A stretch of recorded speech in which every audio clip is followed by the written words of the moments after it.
Innal hamdalillah nahmaduhu wa nasta'inuhu wa nastaghfiruh wa na'udzu billahi min syururi anfusina min sayyiati a'malina. Asyhadu an la ilaha illallah wahdahu la syarikalah wa asyhadu anna Muhammadan abduhu wa rasuluhu alladzi la nabiyya wa la rasula ba'dah. Allahumma shalli wa sallim wa barik ala Muhammad wa ala alihi wa sahbihi wa man tabi'ahum bi ihsan, amma ba'd.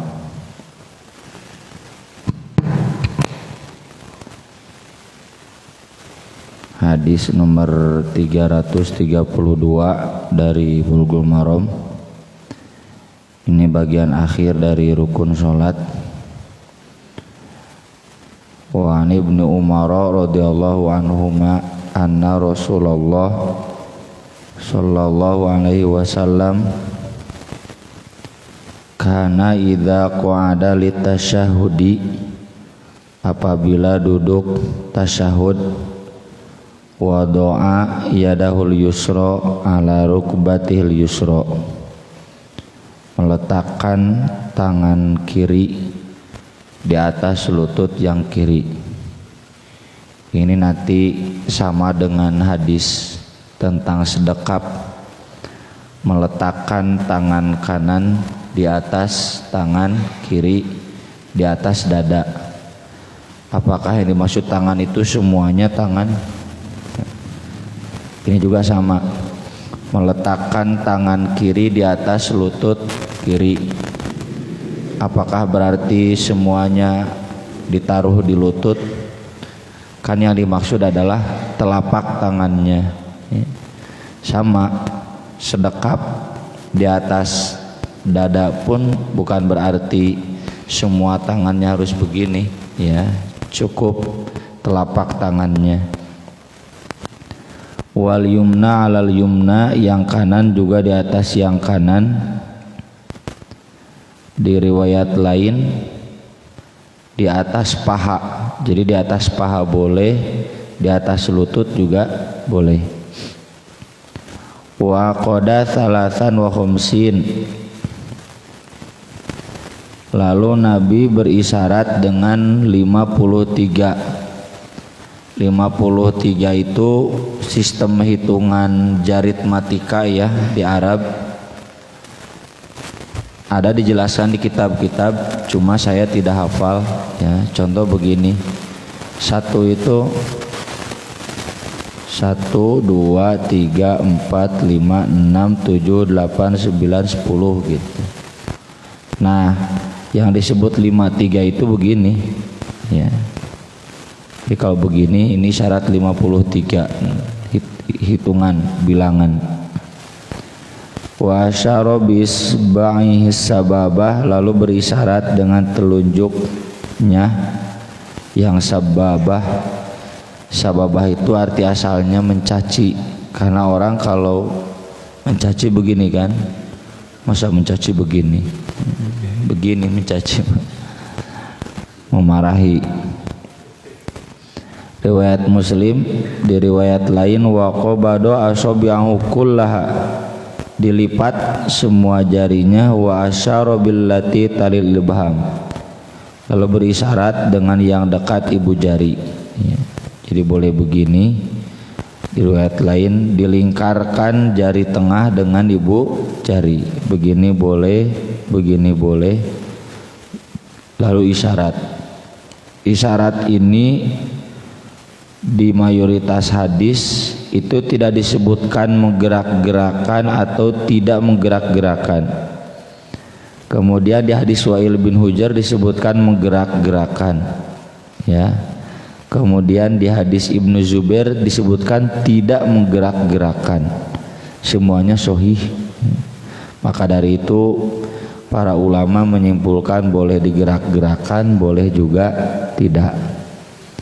Cuma kalau mengukur mayoritas sahabat yang meriwayatkan hadis, seandainya Nabi menggerak-gerakan, pasti para sahabat banyak meriwayatkan menggerak-gerakan. Ternyata cuma satu, Ya, yang lainnya tidak ada yang menyebutkan. Kalau tidak menyebutkan berarti tidak diamalkan.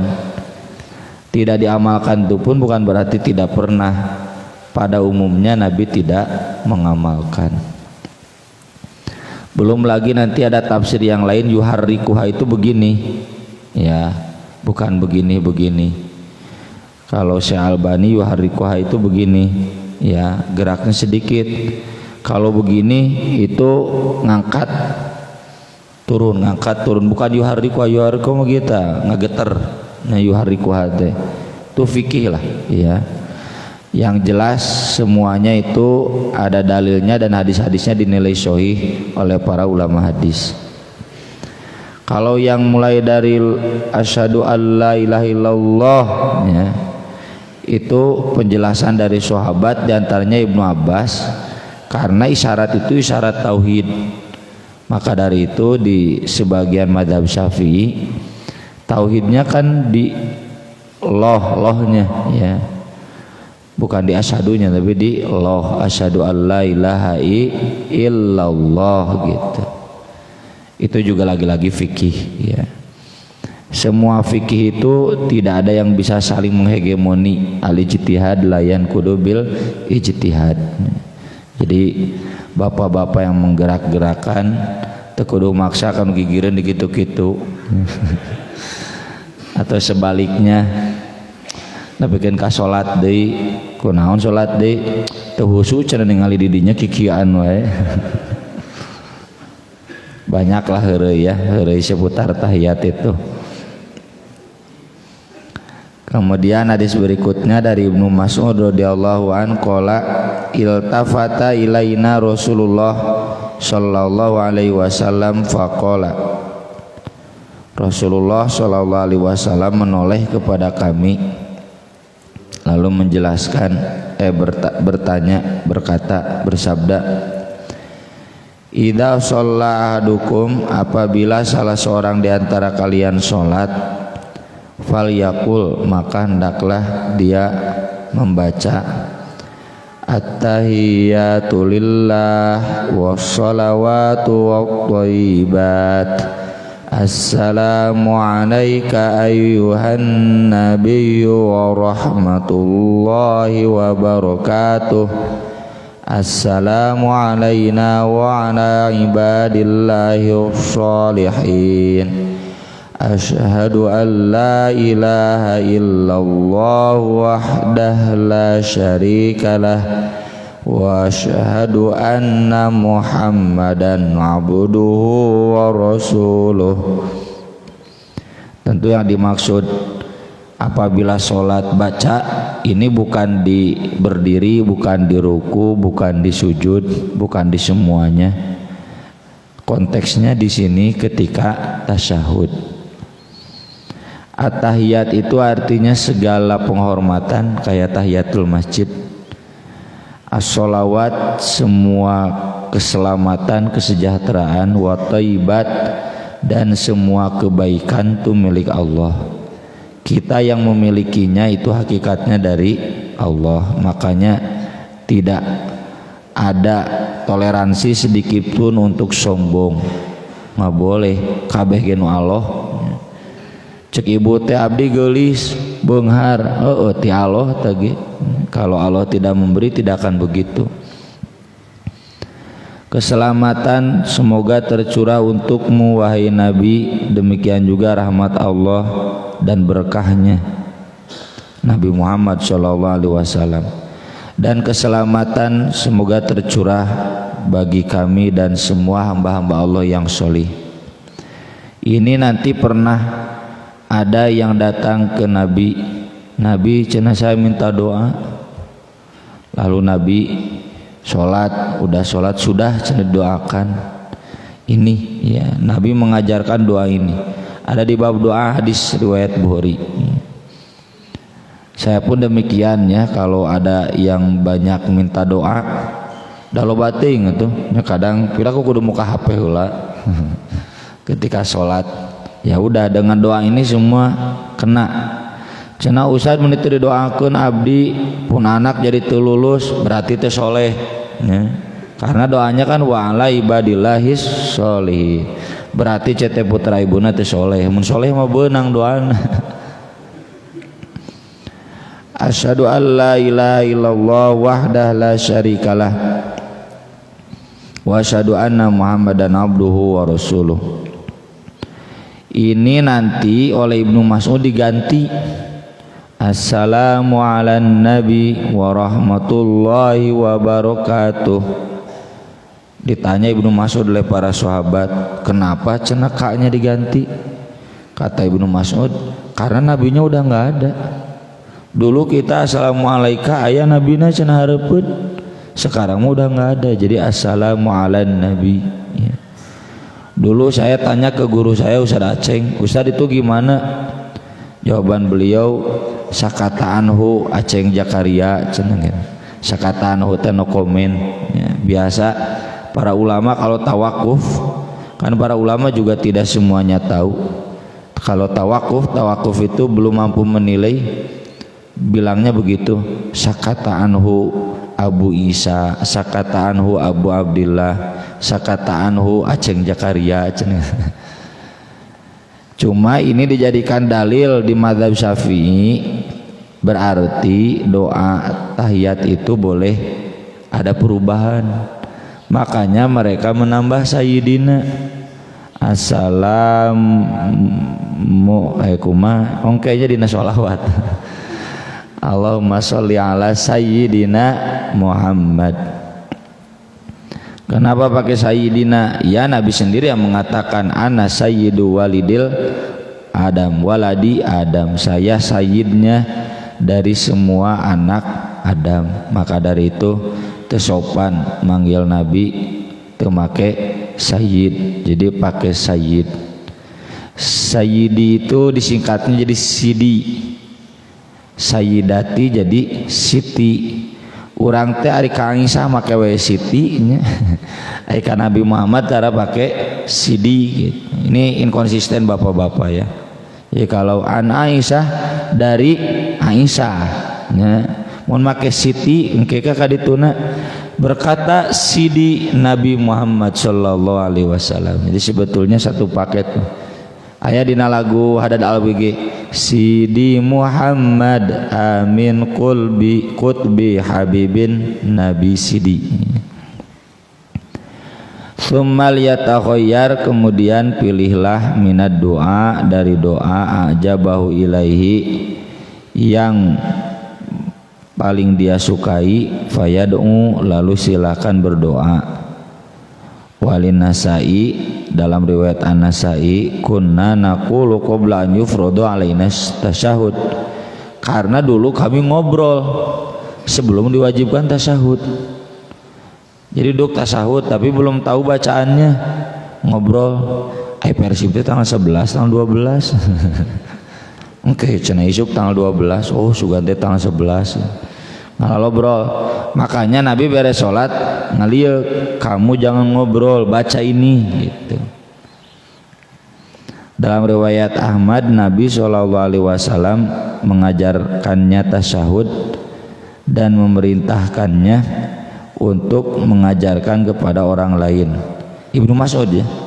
Jadi Nabi mengajarkan Ibnu Mas'ud tasyahud dan memerintah Ibnu Mas'ud mengajarkan tasyahud kepada yang lain. Jadi Ibnu Mas'ud punya ijazah untuk mengajarkan tasyahud. Makanya ketika beliau mengubah assalamualaikum jadi assalamu ala nabi, ya itu ada yang mengikuti beliau, tidak ada yang memprotes karena dapat ijazah dari Nabi, langsung diajar aku Nabi.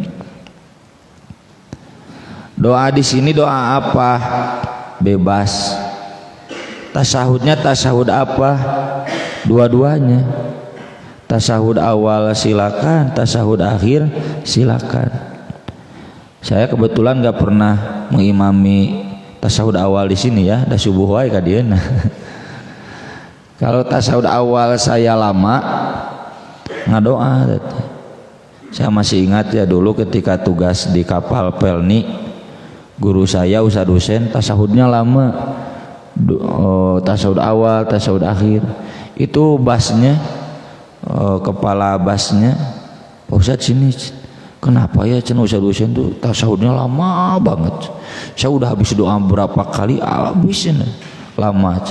Kan cenah tasawuf yang lama itu akhir aja, bukan awal. Saya jawab, awal pun boleh. Ya, Syekh Albani diantaranya menjelaskan demikian. Ini kan tidak dibatasi. Mau tasawuf awal, mau tasawuf akhir. Jadi bapak-bapak daripada ngahulangnya menunggu imam tasawuf awal tercengkat-cengkat, udah bapak-bapak ibu-ibu berdoa saja. Doanya apa bebas. Mau pakai bahasa Indonesia boleh. Yang nggak boleh itu kan sudah kita bahas, bukan berdoa dengan bahasa Indonesia. Yang nggak boleh itu ngobrol juga tadi versi biraha pada maghrib pada isya kita ngobrol ya. Tapi kalau berdoa dengan bahasa Indonesia itu doa nggak apa-apa. Atau saya pribadi lebih nikmat berdoa dengan doa Nabi, karena doa Nabi itu doa terbaik, doa sapu jagat ente recehan ya. Urang mah pan recehan nun Gusti ya, tolong beri saya mobil Pajero ya. Kata ku Gusti Allah teh memang mesti diberi Pajero soleh cenah gitu kan. Jadi udahlah, jangan memohon doa yang recehan, meski boleh ya. Jadi kalau doa Nabi kan nggak ada yang recehan. Doa Nabi itu sapu jagat semuanya ya. Kemudian wali muslimin an Ibnu Abbas radhiyallahu anhuma qala kana Rasulullah sallallahu alaihi wasallam, dari Ibnu Abbas, yu'allimunat tasyahud, Rasul mengajarkan kami tasyahud. Nah redaksinya beda di depannya saja. At-tahiyyatul mubarakatus sholawatut thayyibatu lillah, kesananya sama. Syahadatnya ada yang lengkap, ada yang ringkas, boleh dua-duanya. Yang ringkas berarti asyhadu an la ilaha illallah wa asyhadu anna muhammadar rasulullah. Tapi tentu lebih baik yang lengkap ya, yang kayak tadi.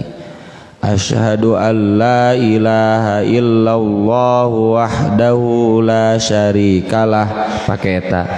Wa asyhadu anna muhammadan abduhu, pakai abduhu, wa rasuluh ya. Itu yang paling baik, tentu yang paling panjang. Kemudian di hadis berikutnya kita diajarkan bahwa sesudah tasahud itu jangan langsung doa. Kalau sesudah tasahud langsung doa itu tergesa-gesa, harus pakai sholawat ya. Ini nanti jadi adab doa. Bapak-bapak berdoa aja langsung nembak geus asmaul husna teh Allahumma rabbana, tidak dengan sholawat. Itu dikategorikan tergesa-gesa. Meski sholawat itu tidak harus di awal saja, boleh di tengah, boleh juga di akhir. Saya pribadi lebih enak sholawat disimpan di akhir gitu. Boleh di awal juga, di tengah boleh ya. Kata Fadhalah bin Ubaid radhiyallahu an qala sami'a Rasulullah sallallahu alaihi wasallam rajulan yad'u fi sholatihi wa lam yahmadillah wa lam yusalli ala nabi sallallahu alaihi wasallam. Jadi ada sahabat yang sholat tahiyat teu dibaca, sholawat teu langsung ngadoa ya. Ya Allahumma gitu ya, pakai bahasa Arab loh. Entah doa apa.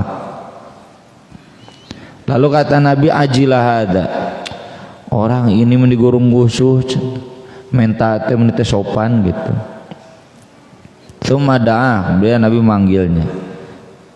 Ini berarti kemungkinan besar sholatnya sholat sunat, atau kalaupun sholat wajib kedengaran bacaan dia. Faqala, kata Nabi, idza shalla ahadukum, apabila salah seorang di antara kamu sholat, falyabda bitahmidi rabbih, mulailah dengan memuji Rabbnya, wassana'i alaih, dan menyanjungnya. Jadi at-tahiyyatu lillah wassalawatu wathayyibat itu kan sanjungan untuk Allah.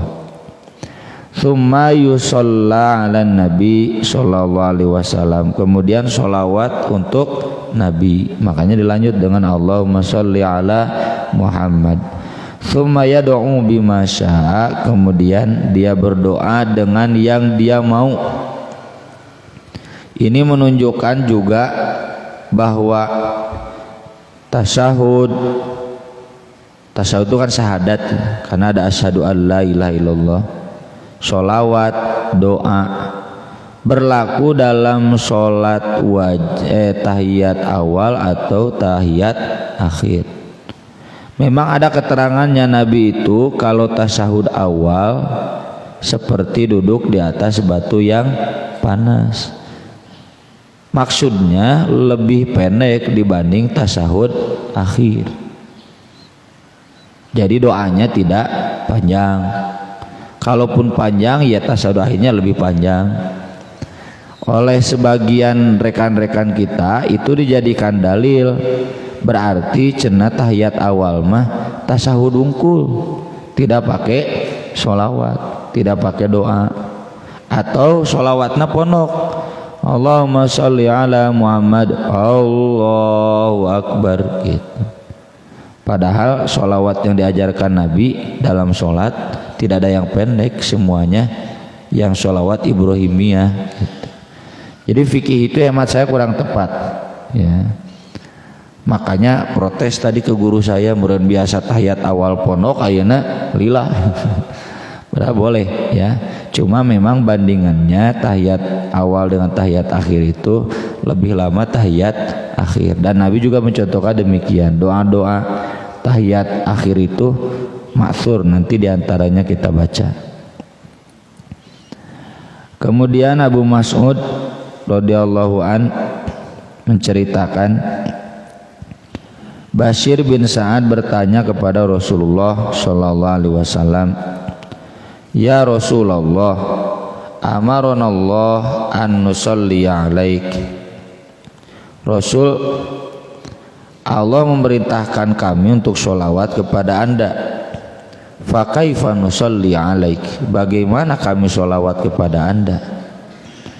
Di ayat surat Al-Ahzab ya, innallaha wa malaikatahu yusholluna 'alan nabi ya ayyuhalladzina amanu shollu 'alaihi wa sallimu taslima. Itunya kitu macana teh geuning.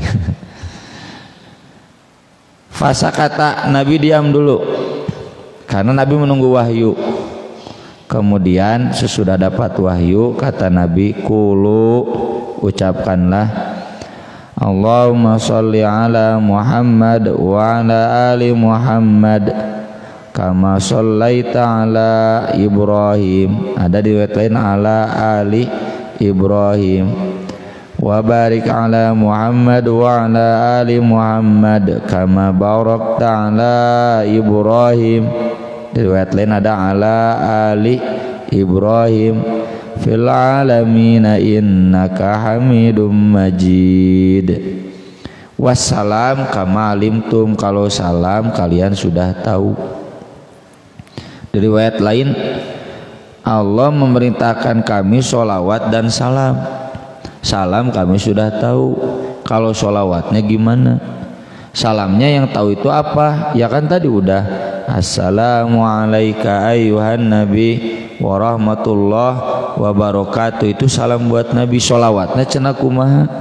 Makanya dijelaskan, Allahumma sholli ala Muhammad wa ala ali Muhammad, itu dalam riwayat lain wa ala azwajihi wa dzurriyyatihi, istri-istrinya dan anak cucunya.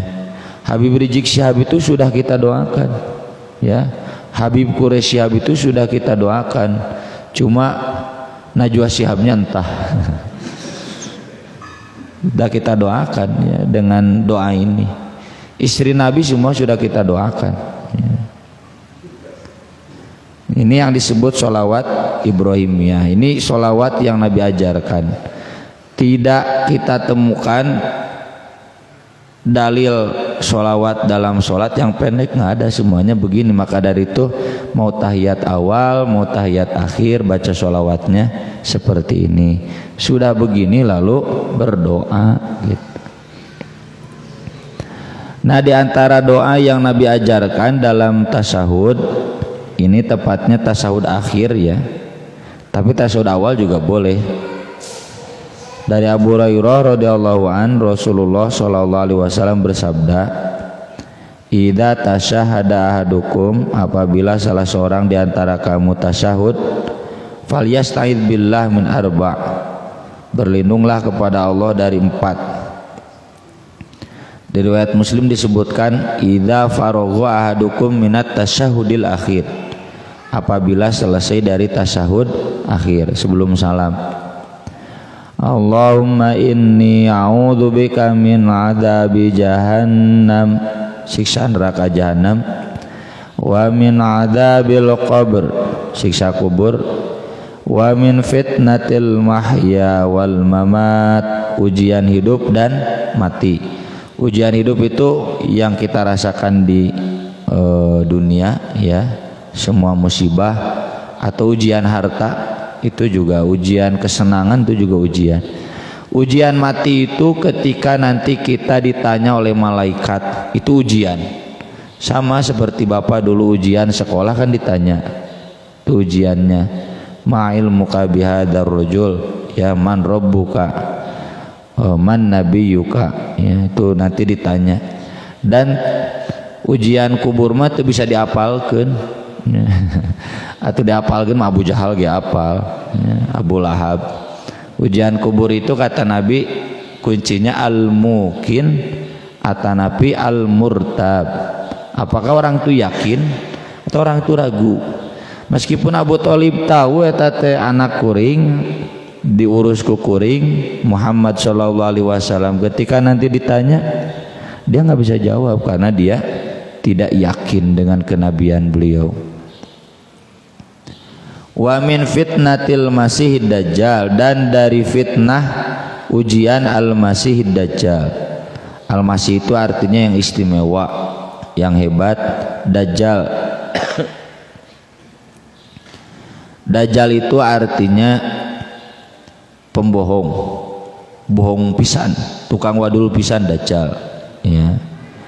Dan al-masih dajjal ini makhluk yang nyata, nggak mungkin Nabi mengajarkan kita berlindung dari makhluk yang tidak nyata. Al-masih dajjal ini lawannya adalah al-masih Isa bin Maryam. Ini yang nanti akan menandai kiamat, perang akhir zaman. Al-masih dajjal sudah keluar, maka diturunkan al-masih Isa bin Maryam. Yang hanya bisa membunuh al-masih dajjal adalah al-masih Isa bin Maryam. Dajjal itu sendiri oleh Nabi disebutkan ada 2, ada dajjal saja, ada al-masih dajjal. Kalau dajjal saja kata Nabi jumlahnya 30 kurang lebih. Kulluhum yaz'umu annahu nabi, semuanya ngaku bahwa mereka masing-masingnya nabi. Dajjal mah Musailimah al-Kadzabnya, Aswad al-Ansi, Tulayyah bin Khuwailid, Sahiroh, 4 kan zaman Abu Bakar we nabi palsu tuh. Tambah ayeuna nya Sidarta Mirza Gulam Ahmad tuh dajjal, hitung ya Pak, mencanti 30 nya antosan we ya. Sampai nanti ada 30 kata Nabi. Nah, nanti ada rajanya dajjal yaitu al-masih dajjal. Al-masih dajjal ini bukan ngaku Nabi lagi, ngaku Tuhan. Bisa menghidupkan yang mati, sehingga Nabi Isa we bisa mematikan yang hidup ya. Semua dunia akan dikuasai. Indonesia Cimareme takluk di bawah kekuasaan al-masih dajjal ya, kecuali 2 kota, Makkah dan Madinah. Dajjal nggak bisa masuk. Dajjal itu sekejap mata di Cimareme, sekejap mata aya di Turki ya, aya di Eropa, aya di Amerika. Cepat al-masih dajjal, hebat tuh. Meureun aya nama cek barudak Dr. Strange nya, seret kitu bos kali. Jadi al-masih dajjal itu hebat, bisa menurunkan hujan turun. Sampai ada riwayatnya kan, ulama Madinah keluar karena dajjal nggak bisa masuk Madinah. Kamu beriman saya Tuhan? Tidak akan. La ilaha illallah, mati kamu, mati Udah gitu kata Dajjal, hirup sia cenah. Bangun. Sekarang kamu percaya satu Tuhan. Sekarang saya lebih percaya bahwa kamu adalah Al-Masih Dajjal. Ya, jadi aya nabi palsu we riweuh nya. Aya entonglah disebut presiden palsu mah. Riweuh gitu, orang teh pemimpin palsu, komo ieu Tuhan palsu riweuh. Pemimpin palsu saja banyak pendukungnya kan, dan kita capek hati ya. Komo ieu Tuhan palsu, banyak pendukungnya, wah ini fitnah akhir zaman. Kenapa Allah menurunkan Al-Masih Dajjal? Yang ngaranna ge fitnah, ujian buat nanti pengikut umat Islam di akhir zaman mau tetap la ilaha illallah atau mau dia beriman kepada Dajjal ya. Jadi kata Nabi kan, Dajjal itu nanti kalau menunjukkan api itu adalah air, kalau menunjukkan air itu adalah api. Sampai-sampai seorang yang tidak mau beriman ke Dajjal, kata Dajjal, sok pilih tuh, cenah mau masuk ke air mau masuk ke api. Dia milih masuk ke api. Dia lebih memilih mati dibanding harus beriman kepada Dajjal gitu. Itu banyaklah hadis-hadis Al-Masih Dajjal ya. Matanya satu, ada tulisan kafir di keningnya ya. Ayeuna cenah itu aya Dajjal udah muncul tingali we atuh. Jelas semua mengenalnya. Nabi sudah mengajarkannya sejak zaman Nabi Nuh ya. Nabi Nuh mengajarkannya. Maka dari itu kalau di Yahudi, di Kristen juga diyakini, diajarkan Dajjal itu ya bukan berarti kita mengikuti Yahudi Kristen, tapi memang itu ajaran para nabi sejak Nabi Nuh. Kan ada yang menolak, wah itu mah cenah menjiplak ke ajaran Kristen, ke ajaran Yahudi, hadis-hadisnya hadis-hadis dari Israiliyat. Enggak, sahih. Piraku ieu Bukhari Muslim belatnya teu nyawa hadis sahih, hadis dhaif nya. Imam Bukhari Muslim teh lebih ti pinter, tahu mana hadis sahih, mana hadis dhaif, mana yang betul-betul sabda Nabi, mana yang bukan sabda Nabi. Ini betul-betul sabda Nabi SAW. Kemudian hadis berikutnya dari Abu Bakar As-Siddiq radhiyallahu anhu qala li Rasulillah sallallahu alaihi wasallam. Kata Abu Bakar kepada Rasulullah, alimni doaan ad'u bihi fi sholati. Ajarilah aku doa yang aku akan berdoa dengannya dalam sholatku. Qala kul, kata Nabi, ucapkanlah, Allahumma inni zalamtu nafsi dzulman katsira wa la yaghfiru dzunuba illa ant faghfirli maghfiratan min indik warhamni innaka antal ghafurur rahim. Ya Allah, sungguh aku telah dolim kepada diriku dengan dolim yang banyak. Itu sekelas Abu Bakarnya. Abu Bakar we dolimna loba, mun urang super loba, sangat banyak. Dan tidak ada yang bisa mengampuni dosa itu kecuali Engkau. Maka ampun, berikanlah kepadaku satu pengampunan darimu dan rahmatilah aku, karena Engkau Maha Pengampun lagi Maha Penyayang. Ini disimpan oleh Ibnu Hajar di sini menunjukkan boleh dibaca sebelum salam, sesudah tahiyat akhir ya. Dan tentu bukan ini saja, termasuk doa Nabi, Allahumma inni a'udzubika minal maghram ma'sam wal maghram, dosa dan utang. Sampai Aisyah nanya, Nabi cenah meni sering ngadoa eta.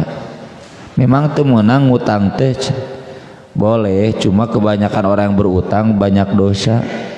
Kenapa banyak dosa? Nya lantaran nu nginjeum mah amis keur nginjeum, pahit pas mayar. Banyak berdusta. Nambut Pak Haji ke cenah sasasi dibayar. Geus 5 tahun teh dibayar-bayar. Tadorakan teh di dinya. Kemudian hadis berikutnya dari Wa'il bin Hujr radhiyallahu an, qala shallaitu man nabi sallallahu alaihi wasallam fakana yusallimu an yaminihi assalamu alaikum warahmatullahi wabarakatuh. Beliau salam ke sebelah kanannya, Assalamualaikum warahmatullahi wabarakatuh, dan ke sebelah kirinya Assalamualaikum warahmatullahi wabarakatuh. Kenapa Ibnu Hajar menuliskan hadis ini? Untuk menepis pendapat bahwa salam pakai wabarakatuh itu bid'ah. Itu pendapat gurunya Imam An-Nawawi. Ya, Imam An-Nawawi kata beliau nggak ada riwayat itu doib, yang ada Assalamualaikum warahmatullahi gitu kan ya. Assalamualaikum warahmatullahi gitu kan. Pernah ada imam yang pakai wabarakatuh, Pak? Ya. Kalau ada jangan disalahkan. Meski tidak banyak riwayatnya, cuma ini saja. Kenapa? Karena ini riwayat Wa'il bin Hujr, Pak. Jadi begini ya. Hadis Wa'il bin Hujr itu beliau orang Irak yang datang ke Madinahnya sesekali ya, dan tidak lama mulazamah dengan nabinya. Maka dari itu hadis-hadis Wa'il bin Hujr tidak jadi pilihan utama, tapi boleh. Nah, kalau Imam An-Nawawi menilai riwayat ini doib, maka kata beliau salam itu udah sampai warahmatullah, assalamualaikum warahmatullah, assalamualaikum warahmatullah. Tapi Ibnu Hajar memasukkan hadis ini menunjukkan boleh wabarakatuh. Sama apa kayak tadi tahiyat utak-utakan, itu kan hadis Wa'il bin Hujr. Orang Madinah saja nggak ada yang meriwayatkan. Kalau memang Nabi rutin begini pasti atuh ada lah, minimal tiluan waima, duaan waima gitu, nggak ada. Maka dari itu tidak jadi pilihan utama ya. Begitu status hadis Wa'il bin Hujr itu. Meski tadi boleh karena hadisnya yang sahih setidaknya menurut standar Ibnu Hajar Al-Asqalani.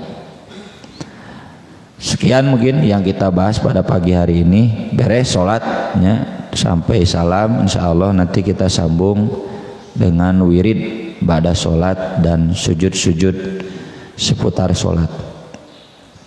Sekian, mangga bila aya pertarosan nyangakeun. Ibu-ibu kertas, ibu-ibu.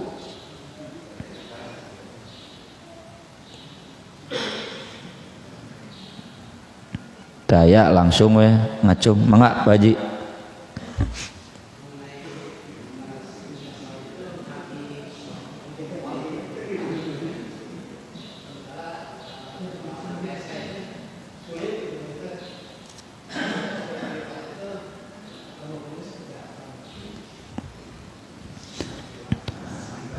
Melipat jari kaki ketika sholat itu memang sunnah ya, yang harus diamalkan.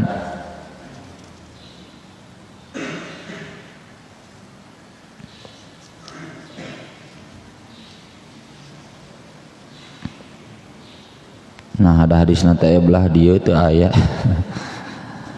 wa yastaqbilu bi atrofi asobihil kiblah, begitu kan di hadisnya. Nabi menghadapkan dengan jari-jari tay gini. Nomor 284 nya hadis dari Abu Humaid As-Sa'idi. Nabi menghadapkan dengan semua jarinya ke kiblat. Jadi bukan jempol saja, Pak. Semua 10-10-nya. Kalau masalah Bapak nggak kuat karena sakit ya nggak apa-apa. Ini masuk kategori la yukallifullahu nafsan illa wus'aha, yuridullahu bikumul yusra wala yuridu bikumul usra. Gitulah prinsipnya. Di saya ada jamaah yang nggak bisa duduk iftiros, sujud mah bisa, berdiri bisa. Menduduk iftiros tahiyat awal nggak bisa. Kieu we. Jadi nggak bisa duduk. Pak Haji kunaon, Pak Haji menuju awal teu apa, abdi mah teu kiat Ustaz. Jadi beliau duduk tahiyat atau duduk iftirosnya itu setengah sujud setengah duduk. Tapi kalau berdiri kuat, sujud kuat. Ada juga nu sujud teu kuatnya, duduk kuat. Jadi macam-macam. Kalau memang sudah nggak kuat, nggak bisa ya nggak jadi soal. Tapi kalau bapak-bapak yang masih muda, jag-jag, ngan ngedul ya, latihan melipat seperti itu udah cenah nyeri tong eleh ku penari balet atau penari balet oge nya lain ibadah bisa ya. Jadi dibiasakan saja latihan ya. Nyeri itu dah mimiti, tapi nanti kalau sudah terbiasa enak. Dan dulu kan ada bukunya ya, saya juga cari-cari hilang tuh buku Sehat Melalui Sholat tulisan Profesor Hembing. Jadi kenapa itu begitu? Wah itu bagus buat kesehatan lah, tapi teu apal rinci nama. Mudah-mudahan di internet masih ada ya buku Sholat Sehat dengan Sholat Profesor Hembing. Itu beliau membedah sisi akupuntur gitu ya dari gerakan-gerakan sholat, termasuk duduk tahiyat awal yang begini itu baik buat kesehatan. Jadi sholat itu semacam relaksasi, semacamnya lain artinya relaksasi, semacam relaksasi yoganya artis ai kanu yoga meni wusu kanu sholat alangke kan bararodo itu. Berarti kudu yoga teu kudu relaksasi ku sholat oge cukup. Makanya kata Nabi, arihna ya Bilal bis sholah. Buru atuh cenah Bilal geus teu kuat hayang sholat. Hiburlah kami dengan sholat. Nabi sudah rindu sholat, istirahat sholat capek kan, lelah istirahatnya lantaran geus sholat terus sare jadi tibra begitu Pak Haji. Mangga sebelah sini, mangga.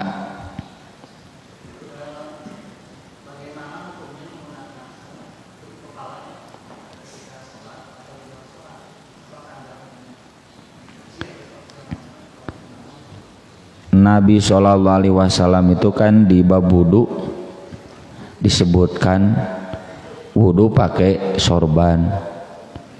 Kalau sorbannya menutupi seluruh kepalanya, Nabi usap sorbannya semua. Kalau setengah-setengah begini, maka Nabi mengusap bagian depan kepalanya dan sorbannya. Gitu. Jadi artinya Nabi juga kadang pakai sorban begini, menutup kepala. Sujudnya pun demikian. Yang kedua, yang hadis di bab waktu sholat duhur tunggu sampai dingin. Itu kan sahabat curhat, Nabi cenah panas teu kiat sampai kami sujud di atas kain gamis. Jadi gamis tadi gitukeun sujudnya. Sujudnya gitu. Belum zaman sajadah dulu, belum zaman karpet. Apalagi marmer kayak begini ya. Panas. Dan ininya kan kayak Masjidil Haram itu kan terbuka. Jadi menunjukkan sujud di atas hamparan atau tertutup sesuatu itu boleh, tidak haram. Yang mengatakan haram cuma satu, punten Syiah. Syiah mah harus sujud itu di atas tanah. Mata orang Syiah ke mana mawa tanah di kainan. Sujud kene itu cerita kain gitu, ente tanah. Kalau biasanya naruh topi ya di bawah itu, simpen itu teh aya tanahan topi teh ya. Sujudnya di sana. Kemana-mana bawa tanah. Pro Dr. Samsudin Arif, guru saya, itu kan dia disertasinya tentang Ibnu Sina. Ibnu Sina itu kan Syiah yang mengadakan simposium internasionalnya Iran. Ibnu Sina itu pahlawan Iran ya, Syiah.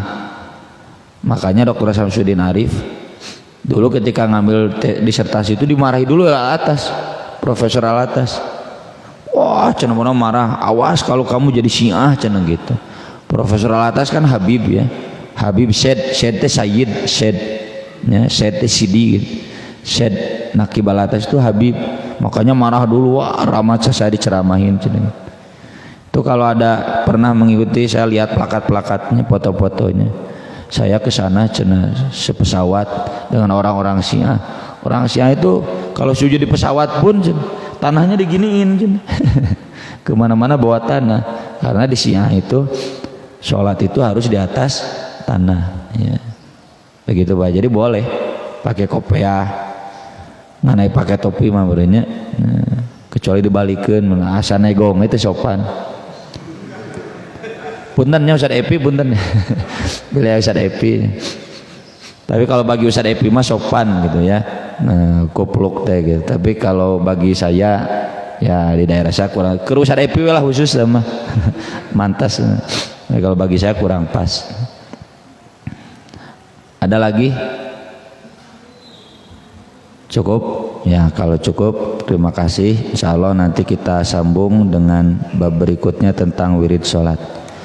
Aku qouli hadza wa astaghfirullah li wa lakum subhanakallahumma bihamdik asyhadu an la ilaha illa anta astaghfiruka wa atubu ilaik. Wassalatu wassalamu ala Rasulillah. Wassalamualaikum warahmatullahi wabarakatuh.